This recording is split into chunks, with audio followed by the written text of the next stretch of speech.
If you like our video, click the subscribe button to subscribe to our channel and get easy access to new content.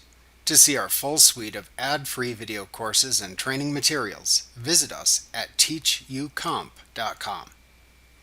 You can use the time/enter single activity timesheet to enter the hours worked by a person, what they did, for which customer job, and optionally how much you paid them to do it for a single day. You can open the Time or Enter Single Activity window by choosing Employees, enter Time, Time/Enter Single Activity from the menu bar.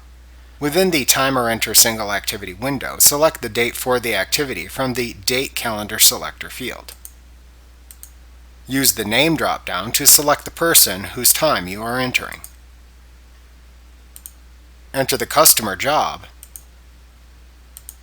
service item, payroll item if you enable your employees to enter hours via the timesheet, WC code, and notes you want to record into the fields of the same names. Then enter the duration of time to record this activity into the Duration field.